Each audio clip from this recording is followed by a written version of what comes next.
प्रश्न एनाटॉमी जीवों के आंतरिक संरचना का अध्ययन करने की है। अगला प्रश्न, ये कुछ जो हैं बायोलॉजी से जुड़ी विशेष शाखाएं हैं, तो बैक्टीरियोलॉजी बैक्टीरिया का अध्ययन करने की। अगला प्रश्न, जैव रसायन में क्या होता है? जीवित चीजों में होने वाली रासायनिक प्रक्रिया और पदार्थों का अध्ययन होता है। बायोफिजिक्स में जीवित चीजों के अध्ययन के लिए भौतिकी के उपकरणों और तकनीकों को लागू करते हैं। और वनस्पति विज्ञान में पौधों का अध्ययन करते हैं। क्रायोबायोलॉजी में विश्लेषण करती है कि बेहद कम तापमान जीवित चीजों को कैसे प्रभावित करता है। और कोशिका विज्ञान में कोशिकाओं की संरचना और उनका कार्य देखा जाता है।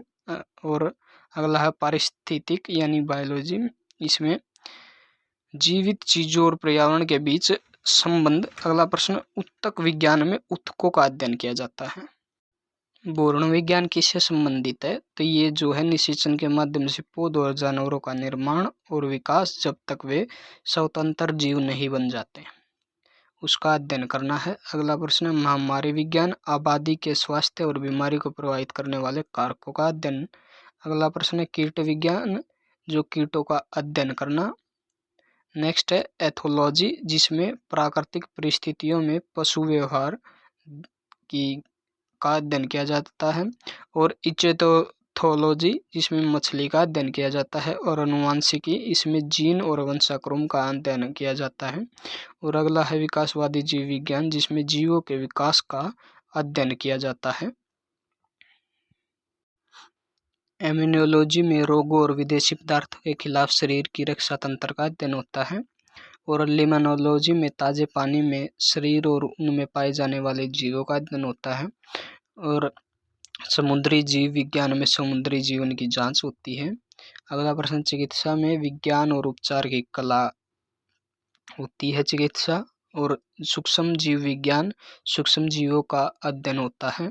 आणविक जीव विज्ञान कोशिकाओं में आणविक प्रक्रियाओं का विश्लेषण करता है। और माइकोलॉजी कवक का अध्ययन करने को कहते हैं। और तंत्रिका जीव विज्ञान जानवरों की तंत्रिका तंत्र का अध्ययन करने को कहते हैं। और जो है फिकोलॉजी, जिसमें हम शैवालों का अध्ययन करते हैं।